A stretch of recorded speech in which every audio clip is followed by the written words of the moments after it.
दोस्तों, रेल विकास निगम लिमिटेड की बात करें तो स्टॉक में पिछले कुछ दिनों से फिर से पॉजिटिव माहौल बनने लगा है। स्टॉक निचले लेवल से बहुत शानदार रिकवर भी हुआ है। क्या पिछली बार की जैसी जो तेजी आई थी फिर आने की संभावना दिख रही है? तो यहाँ पे रेलवे सेक्टर को लेकर कुछ बड़ी अपडेट है जिसको समझने की कोशिश करेंगे।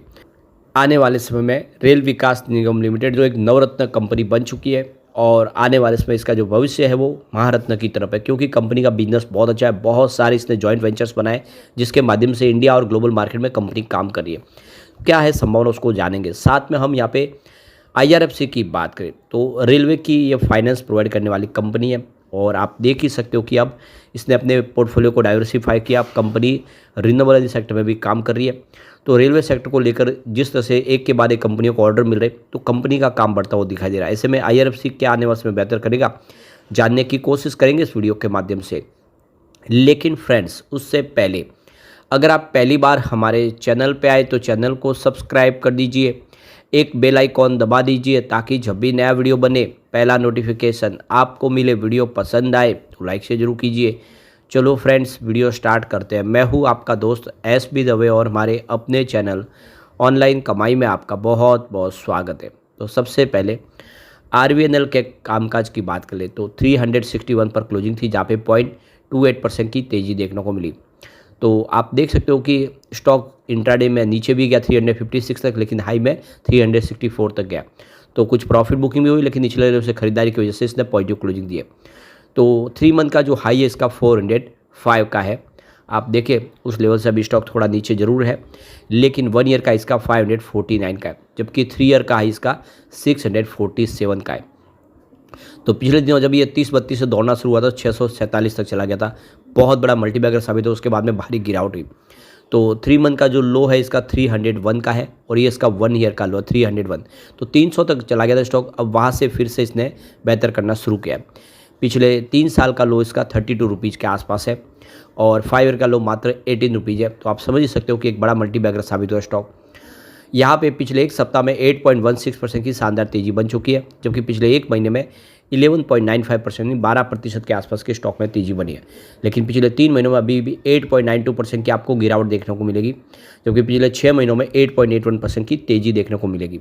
पिछले 9 महीनों में स्टॉक में 20.76% की गिरावट है। तो ओवरऑल लॉन्ग टर्म इन्वेस्टर में यहाँ पे जिसने साल भर पहले निवेश किया उसको नुकसान हो रहा है, लेकिन अब जिसने महीने भर पहले निवेश किया उसको काफ़ी फायदा हो रहा है। तो रेलवे सेक्टर के शेयरों में जो आप देख लो कि ये जो तेज़ी का दौर है इसके पीछे वजह कंपनियों को ताबड़तोड़ बहुत सारे नए ऑर्डर प्राप्त हो रहे हैं, जिसकी वजह से एक पॉजिटिव माहौल बना है। तो रेलवे सेक्टर को हाल के दिनों में बड़ा बढ़ावा मिला है। इस महीने यानी सितंबर में कई प्रमुख कंपनियों ने रेलवे सेक्टर में बड़े ऑर्डर हासिल किए। ये ऑर्डर हाई स्पीड रेल से लेकर बुलेट ट्रेन प्रोजेक्ट तक फैले हुए। इनमें विशुद्ध रेलवे कंपनियों के साथ रेलवे इंफ्रास्ट्रक्चर तैयार करने वाली कंपनियां भी शामिल है। तो ये देख सकते हो कि इसमें सबसे ऊपर आपको आरवीएनएल का नाम दिखाई देगा, जिसको 1694.9 करोड़ का बड़ा प्रोजेक्ट मिला है। तो देखो कि पीएसयू स्टॉक आरवीएनएल को वेस्ट सेंट्रल रेलवे से 1694.9 करोड़ का कॉन्ट्रैक्ट मिला है। इस प्रोजेक्ट में बिना आरटीएस सेक्शन में यानी भोपाल डिवीजन में traction, sub station, switching post और एससीएडीए वर्क का डिज़ाइन, सप्लाई, एरेक्शन, टेस्टिंग और कमीशनिंग का पूरा काम शामिल है। इसे 540 डेज में कंपनी पूरा करने का लक्ष्य लेके चल रही है।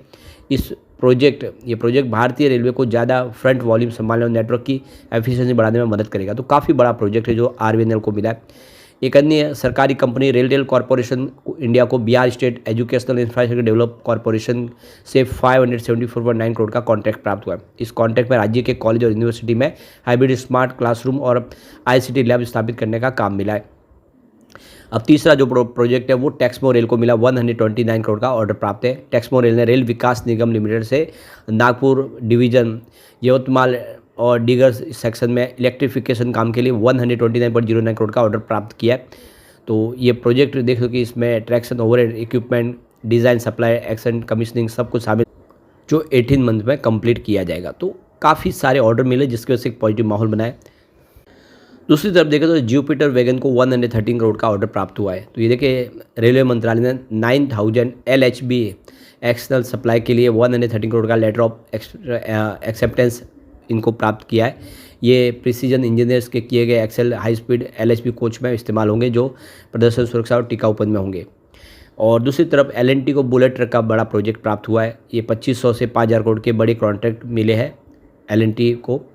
तो Mumbai Ahmedabad high speed rail train के कॉरिडोर के लिए यहाँ पे देख सकते हो कि इनको प्रोजेक्ट मिला है। इसके अलावा देखें तो भेल को कवच का बड़ा प्रोजेक्ट मिल गया है। तो ये देख सकते हो कि साउथ वेस्टर्न रेलवे की तरफ से कवच टेक्नोलॉजी के लिए, जिसमें स्वदेशी ऑटोमेटिक ट्रेन प्रोटेक्शन सिस्टम स्थापित करने के लिए 22.87 करोड़ रुपए का ऑर्डर प्राप्त हुआ है। तो कवच के माध्यम से आप देख सकते हो कि सभी रेलवे ट्रैक को सुरक्षित किया जा रहा है। ये प्रोजेक्ट 18 महीने में कंप्लीट होगा। तो इस तरह से आप देख सकते हो कि बहुत सारे रेलवे के प्रोजेक्ट है, इनको फंड प्रोवाइड करने का काम IRFC के पास है। ऐसे में सीधा फायदा IRFC को हो सकता है। अब यहाँ पे देखो कि RBI ने एक बड़ा फैसला और किया है, जिसमें सुकमल चंद जैन जो है अब CMD बनाए गए। 1 सितंबर 2025 से उन्होंने कार्यभार संभाला है। काफ़ी अनुभवी व्यक्ति है। ऐसे में आने वाले समय RBI को इसका फ़ायदा हो सकता है। अब हम चलते हैं IRFC की तरफ। 129 पर क्लोजिंग थी, जहाँ पे 0.12% की तेज़ी देखने को मिली। तो ये देख सकते हो कि इंट्राडे में हल्की सी गिरावट हुई थी, लेकिन उसके बाद में बाजार रिकवर कर गया, अच्छे ने अच्छा किया। पिछले एक महीने में यहाँ पे 3.65% की तेज़ी बनी है, जबकि पिछले 3 महीनों में 4.92% की गिरावट हुई है स्टॉक के अंदर।